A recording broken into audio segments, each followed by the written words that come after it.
सिद्धि की शादी के बाद वो ससुराल चली जाती है। पीछे रह जाती है भाभी रानी। सिद्धि के ससुराल जाते ही भाभी कहती है, अरे वाह जी वाह, सारे कपड़े मेरे। हाय रे पैंट, अरे वाह वाह, मजा आ जाएगा। अरे ये सिद्धि की अलमारी के सामने खड़े होकर क्या बड़बड़ा रही है? जा जाकर देख मेहमानों को विदाई की मिठाई मिली कि नहीं। अब हाँ माँ जी, क्यों नहीं, लेकिन पहले कपड़े तो बदल लूं। अब रानी आ जाती है सिद्धि के उन कपड़ों में जो वो ससुराल जाने से पहले घर छोड़ जाती है। अरे रानी, कुछ दिन रुक जाती। अरे ये तो सिद्धि बिटिया को मैंने ही दिया था, बड़ा ही फबता था उस पर, तुझ पर तो कुछ खास नहीं लग रहा। अब वो ना मेरे सारे कपड़े गीले थे तो सोचा पहन लूं। वैसे भी सिद्धि को कौन सा भी पुराने आउटडेटेड कपड़ों को पहनना है। वैसे भी ये सूट तो मैंने तभी पहना था, वैसे खास है भी नहीं ये। हाँ ठीक है, लेकिन ना मेरी सिद्धि पर तो जमता था। सारे मेहमान चले जाते हैं और सिद्धि ससुराल से मायके पहली बार आती है। ओह, अपना घर, अपना कमरा, अपनी अलमारी। ये बोलकर जैसे ही सिद्धि अलमारी खोलती है तो सामने उसके कपड़ों की जगह कुछ और ही रखा होता है। माँ, ओ माँ, जरा कमरे में तो आना। सास और रानी वहां पहुंच जाते हैं। रानी ने पहनी होती है सिद्धि की जींस और टी शर्ट।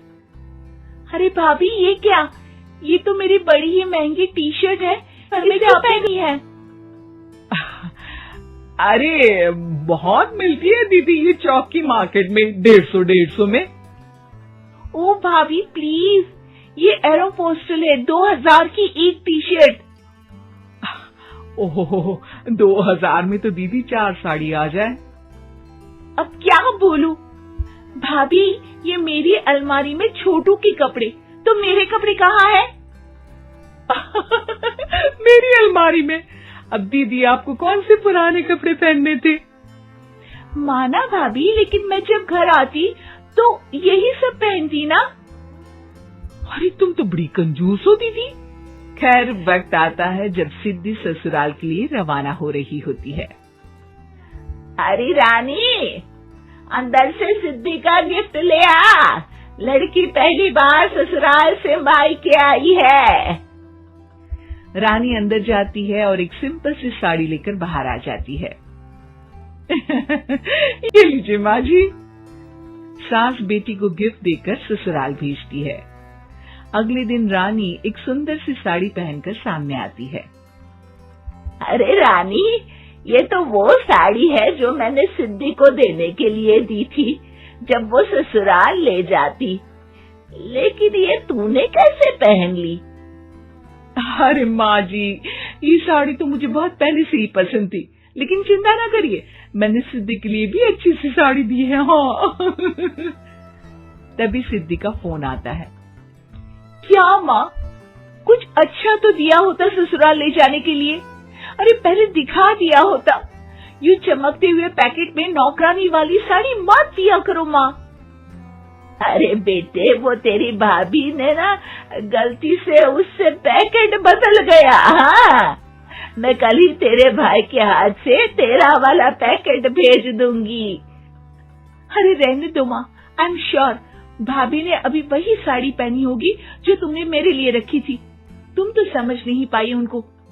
खैर छोड़ो, मैं ज्यादा बोलती अच्छी नहीं लगती, रहने दो, आपको उन्हीं के साथ रहना है, फिर बात करेंगे। सास को रानी पर गुस्सा आ जाता है। वो उसके कमरे में जाती है जहाँ वो शादी का एल्बम देख रही होती है। रानी, मार्केट जाकर एक ऐसी ही साड़ी लेकर आ, कल प्रतीक जाकर सिद्धि के घर दे आएगा। अरे क्यों माँ जी, कितनी साड़ी देनी है दीदी को? यहाँ कोई सेल लगी है क्या? अरे चुप कर, मेरे बेटी के हिस्से की साड़ी खुद पहन ली, अब ज्यादा ज्ञान बांट रही है। एक दिन सिद्धि का फोन आता है। माँ, मेरी सास ने आप सबको खाने पर बुलाया है। सारे लोग सिद्धि के ससुराल पहुंचते हैं। खाना खाकर वो लोग निकल रहे होते हैं कि सिद्धि की सास सभी को गिफ्ट देती है। अरे बहन जी, बेटी के घर का खाना खा लिया, यही बहुत है, जो आप ऊपर से गिफ्ट भी दे रही है। अरे बहन जी, आप भी कहाँ इन बातों पर विश्वास कर रही है। सास सभी को गिफ्ट देती है, लेकिन रानी को जो साड़ी देती है वो अजीब सी हरे रंग की, लाल रंग की बड़ी छाप वाली होती है। अरे छी, ये कौन पहनेगा?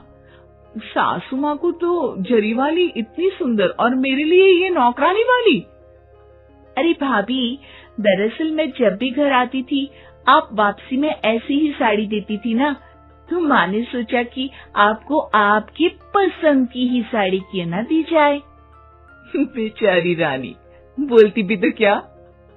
सिद्धि और सास रानी का चेहरा देखकर हंसने लगती है, तो रानी समझ जाती है कि अपने ही बिछाए जाल में वो फंस चुकी है।